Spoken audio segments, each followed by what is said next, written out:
श्री शिवाय नमस्तुभ्यम। हर हर महादेव। नमस्कार दोस्तों, आज के इस वीडियो में हम सुनेंगे बुध प्रदोष व्रत की कथा।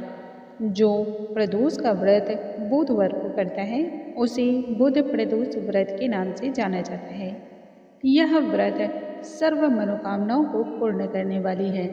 इस व्रत में ज़्यादातर हरी वस्तुओं का प्रयोग करना चाहिए।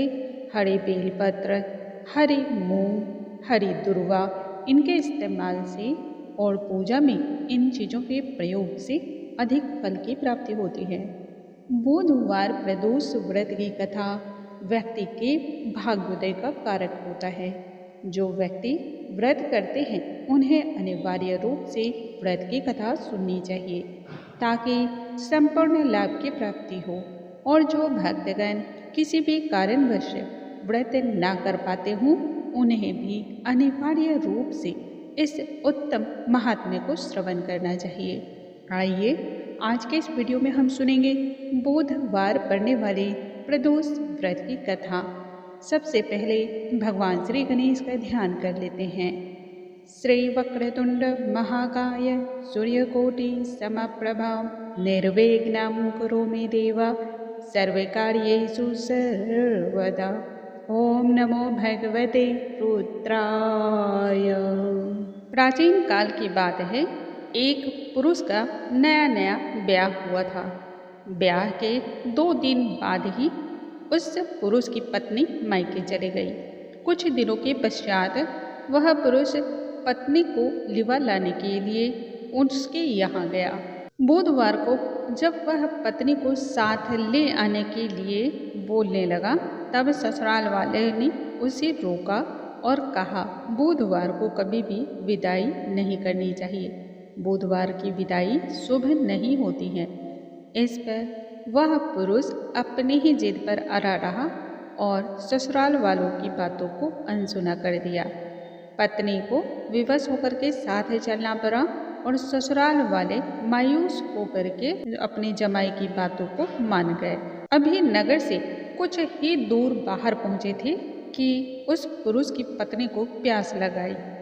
पुरुष लोटा ले करके पानी के तलाश में इधर उधर भटकने लगा। पत्नी वहीं एक विशाल वृक्ष के नीचे बैठ गई। थोड़ी देर बाद जब पुरुष पानी लेकर के वापस लौटा तब उसने देखा उसकी पत्नी किसी अन्य पुरुष के साथ हंस हंस कर बातें कर रही हैं और उसके लोटे से जल भी पी रही है। इससे उस पुरुष को अत्यधिक क्रोध हो आया।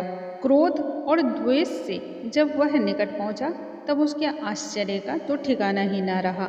उसके तो होश ही उड़ गए, क्योंकि वह आदमी सूरत और सीरत में बिल्कुल उसी की भांति दिखाई दे रहा था। पत्नी भी इस तरह से दोनों पुरुषों को एक जैसा देख करके अचंभित रह गई और सोच में पड़ गई। इधर दोनों ही पुरुष झगड़ा करने लगे। धीरे धीरे वहाँ पर बड़ी भारी भीड़ एकत्र हो गई और वहाँ पर सिपाही भी आ गए। एक जैसे 2 व्यक्तियों को देख करके वह भी हैरत में पड़ गए।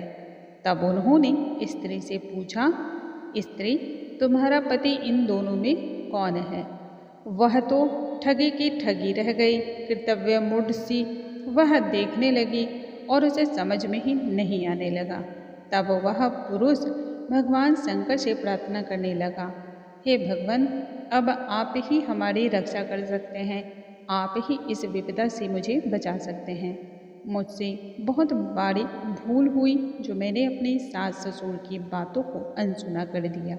यदि मैंने बात मानी होती और बुधवार को पत्नी को विदा नहीं किया होता तब ऐसे विकट परिस्थिति से मुझे कदापि गुजरना नहीं पड़ता।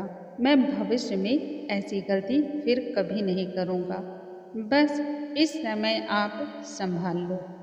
जैसे ही उस पुरुष की प्रार्थना पूर्ण हुई, दूसरा पुरुष तुरंत वहाँ से अंतर ध्यान हो गया। पति पत्नी सकुशल अपने घर पहुँचे। उस दिन के बाद से पति पत्नी नियम पूर्वक बुध त्रयोदशी व्रत का पूजन पर आराधना करने लगे। उस घटना के बाद से पति पत्नी दोनों नियम पूर्वक बुध त्रयोदशी का व्रत रखने लगे और पूजा करने लगे। महादेव की भक्ति ऐसी ही है, जो भी व्यक्ति सच्चे हृदय से, सच्ची लगन से, सच्ची श्रद्धा से उन्हें नमन करता है और उनकी आराधना करता है, महादेव जी झट से उसकी प्रार्थना को स्वीकार कर लेते हैं। इसलिए प्रत्येक व्यक्ति को बुध त्रयोदशी का व्रत अवश्य ही करना चाहिए। बोलो हर हर महादेव की जय, भगवान शिव शंभू की जय।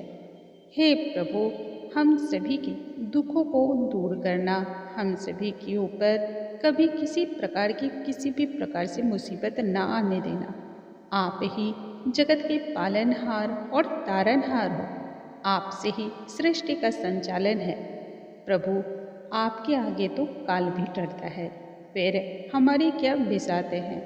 बोलो शिव शंभू की जय। श्री शिवाय नमस्तुभ्यम। हर हर महादेव। दोस्तों, अगले वीडियो में हम फिर से मिलेंगे, तब तक के लिए नमस्कार।